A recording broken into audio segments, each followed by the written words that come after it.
Yo Sobat Muda, balik lagi di podcast Muda Bergerak bersama gue Dika. Sekarang gue bersama bintang tamu kita nih. Salah satu senior gue namanya Agung Setiawan, tapi biasa gue panggil Bang Agung.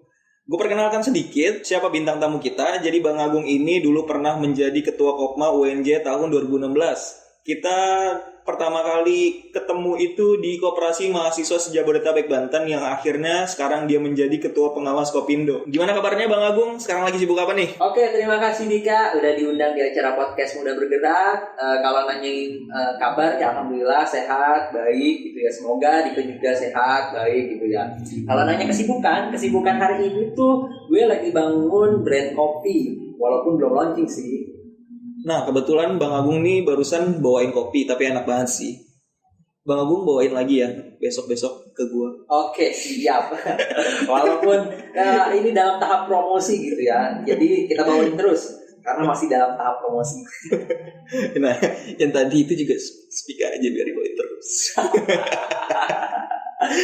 Nah, gue denger lu juga jadi konsultan koperasi nih Bang. Iya, emang dalam waktu 2 tahun inilah gitu ya, aku lagi sibuk di situ juga di dunia konsultan, khususnya konsultan koperasi bagian pendampingan dan juga bagian pendirian koperasi. Nah, Bang Agung itu sering banget jadi narasumber seminar, pelatihan, pendidikan. Nah, tapi ada salah satu tema yang menarik nih buat gua. Pernah gua lihat lu jadi narasumber tentang startup dan koperasi. Apalagi startup itu identik milenial dan koperasi itu lebih baby boomer. Coba dong Bang, sharing sama kita bagaimana menggabungkan startup dengan koperasi. Wah, pertanyaannya menarik banget ini dan emang benar sih. Tema ini, startup dan koperasi ini akhir-akhir ini juga sering saya bawain gitu. Dan kalau bicara soal startup gitu ya dan juga koperasi, ini kan dua hal yang berbeda. Namun di luar negeri itu udah mulai bersinggungan loh, kayak begitu. Dimana kalau startup ini, kata bapak startup dunia itu yang namanya Steve Blank itu pengertiannya gini. Startup is an organization formed to serve repeatable and scalable business model. Terus kalau dalam bahasa Indonesianya gini. Jadi startup itu adalah sebuah organisasi yang dibentuk untuk mencari model bisnis yang dapat berulang ya dan juga cepat bertumbuh. Kata kuncinya di scalable sama repeatable. Sementara koperasi ya yang kita kenal itu juga dari luar negeri diadaptasi, khususnya didefinisikan sama ICA International Cooperative Alliance bahwa dia adalah sebuah organisasi otonom yang dijalankan dengan tata kelola demokrasi. Emang gue paling suka dah sama Bang Agung nih. Gue ngomong 1, dia udah 10. Lagi coba Bang, kasih penjelasan simpel biar gue ngerti gimana Bang. Jadi kalau secara simpelnya tuh gini, secara harfiah startup itu diartikan sebagai rintisan usaha atau rintisan bisnis. Sementara kalau koperasi secara simpelnya itu adalah badan usaha atau entitas bisnis. Nah, masalahnya di Indonesia itu ya startup, koperasi ya koperasi. Itu gimana tuh Bang menurut lo? Kalau di Indonesia startup, koperasi itu emang benar karena emang tadi seperti yang awal lu bilang kalau startup identik lebih ke milenial, sementara koperasi itu lebih ke baby boomers gitu ya, karena koperasi gitu-gitu aja. Tapi ada suatu fenomena di mana startup ini itu kan yang tadi dibilang adalah sebuah rintisan bisnis. Kalau secara kata bapak startup dunia tadi itu adalah sebuah entitas bisnis yang mencari model bisnis, berarti ini bisa dong digabungin sama koperasi yang merupakan entitas bisnis beneran gitu. Jadi awalnya dicari dulu model bisnisnya, terus kemudian ditata kelolakan dengan model koperasi. Oke, sekarang kan pandemi nih.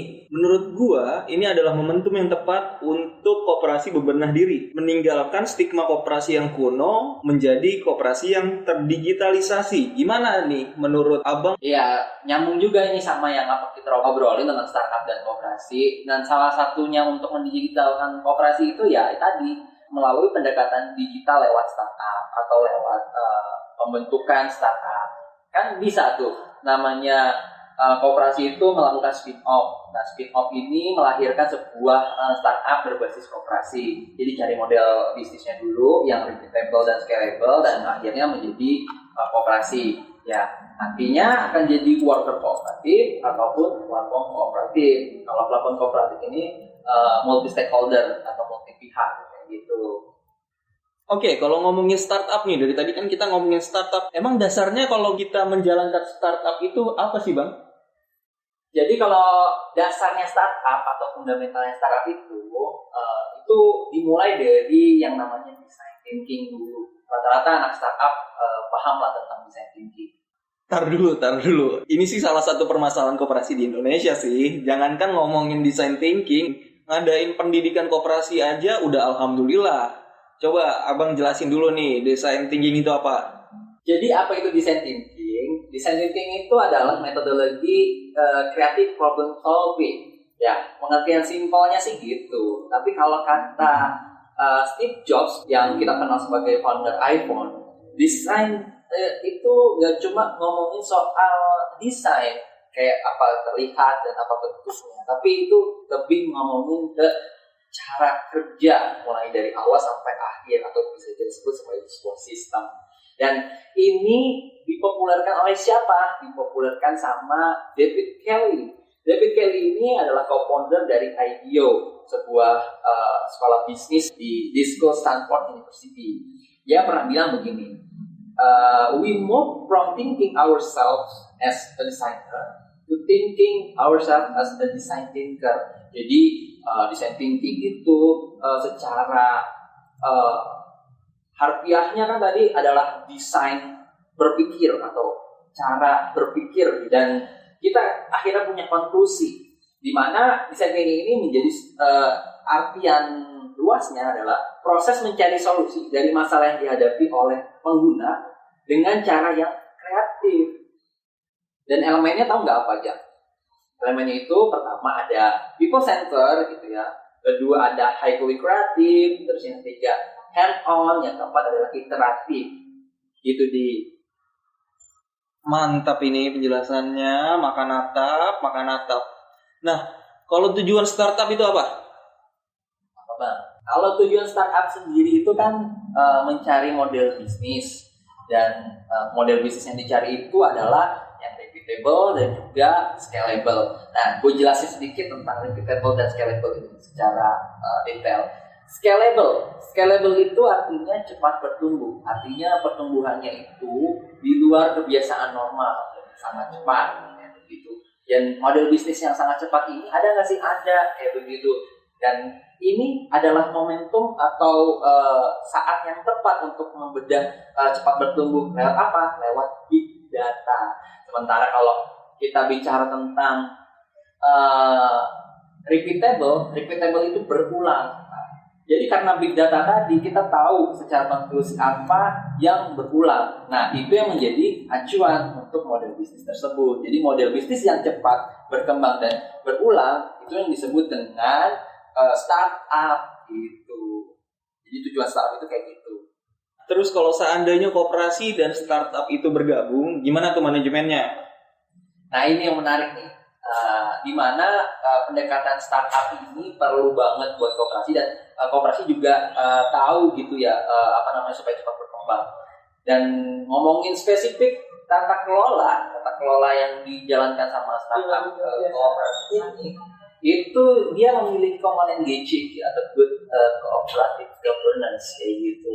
Karena gini, selain cepat bertumbuh dengan data-data yang ada, ini juga memicu keterbukaan dari elemen kooperasinya, transparansi, sehingga di sini bisa kita terapkan good cooperative governance. Kalau di Indonesia itu startup yang udah berbasis kooperasi itu apa aja kira-kira Pak?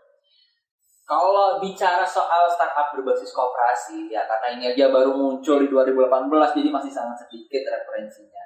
Namun kemarin sempat bertumbuh. Kalau teman-teman sempat tahu, itu ada yang namanya PDL, ada Innogame, terus juga ada lembaga inkubatornya namanya InnoCircle. Nah, itu adalah penggagas-penggagas startup berbasis kooperasi. Dan bahkan ada loh di Lampung juga namanya Siger Hub, itu inkubator startup kooperatif kayak gitu. Yo Innahop sama Siger Bayar ya, Sanji. Apalagi kayaknya emang koperasi Indonesia nih harus merambat ke pasar gaming. Apalagi di Indonesia itu dari anak umur 2 tahun sampai bapak-bapak pun main game. Skillnya juga nggak main-main kayaknya nih. Kemarin aja ada bapak-bapak Indonesia bisa menang lawan pecatur profesional luar negeri. Sampai dikatain curang sih, ini keren. Oh, ngomongin soal ini ya, apa namanya, Dewa Kipas ya, yang kemarin ngalah Gotham. Keren Yes, itu. ya, itu keren banget ya. Dan ngomongin game ya, tadi kan sempat kesebut sama saya tuh Inno Game gitu ya. Dan memang ini salah satu pasar yang potensial tadi yang Dika bilang. Dimana selain itu ternyata ya ekonomi kreatif juga bertumbuh yang akhirnya menjadi pasarnya koperasi. Dimana produk-produk seperti desain, produk-produk seperti jasa layanan-layanan yang dilakukan oleh individu. Nah ini cocok nih karena fenomena gig worker atau gig economy ini ada dan bertumbuh kayak begitu. Nah ngomongin Dewa Kipas, ini lucu sih. Ini pemain catur namanya Dewa Kipas, aneh banget sih. Oh iya, lu nggak tahu nih kayaknya nih. Lu harus nonton klarifikasinya. Jadi kita bahas dia nih ya. Dewa Kipas itu sebenarnya nama yang dipakai sama dia gara-gara tuh dia dulu jago yang namanya main tenis meja. Kalau main tenis meja kan kayak kipas tuh, makanya dibilang Dewa Kipas. Ntar lu, kalau gua jago menggerakkan tangan atas ke bawah itu apa? Dewa Pass Hand kalau istilah gaming gitu. Oh gitu, iya. Kirain Dewa 19. Nah, balik lagi ke startup nih. Dari tadi kita ngomongin startup terus, tapi nggak ada tantangannya. Coba dong kasih tahu Bang, apa kira-kira tantangan startup itu apa? Tantangan ya, ngomongin tantangan yang ada di startup ya, karena tadi dari definisinya aja bahwa dia itu perusahaan yang mencari model bisnis, pasti adalah di mana model bisnis yang dicari itu nggak ketemu kayak begitu. Yang mengharuskan akhirnya dia melakukan pivot bisnis. Jadi kalau suatu bisnis ini udah nggak pas, udah marketnya nggak ketangkep atau nggak market fit produk startupnya ini, jadi harus berhenti kayak begitu. Itu problem dan tantangan yang ada di startup, dan dia harus mengerti. Kalau konvensional kan dia nggak mau berhenti, coba terus. Tapi kalau startup itu dia karena berdasarkan data, jadi dia pivot bisnis, jadi dia berpindah. Itu sih problemnya. Nah, jadi sebenarnya nggak ada alasan lagi untuk koperasi itu tidak memperluas jangkauannya, apalagi menutup diri atas teknologi atau perubahan. Bukan begitu, Bang? Betul, itu sudah harus itu, apalagi zaman sekarang. Apalagi kalau udah menutup perubahan, nanti kesannya itu kolot. Kita udah capek lah sebagai aktivis koperasi memperjuangkan nama koperasi atau rebranding koperasi tanpa ada gerakan konkret. Mungkin itu aja dari gua. Ada lagi yang mau lu sampein, Bang? Sama gue dari gini, kemarin kita kalau ngomongin koperasi anak muda gitu kan, startup, itu identik dengan namanya koperasi mahasiswa. Tambahan dari gue adalah koperasi mahasiswa pasti sudah merasakan dampaknya selama pandemi ini. Dari Maret ke Maret, harapannya juga yang jadi motor penggeraknya itu adalah teman-teman Kopma kayak begitu, koperasi mahasiswa ini yang mulai shifting memperkenalkan perubahan kepada koperasi-koperasi yang tadi katanya itu adalah baby boomer gitu. Thank you Bang Agung atas waktunya. Semoga ilmu Abang bisa bermanfaat. Sehat selalu dan semoga kita bisa ngobrol lagi sama Bang Agung. Thank you juga buat para sobat muda. Sampai ketemu di episode selanjutnya. Salam bergerak.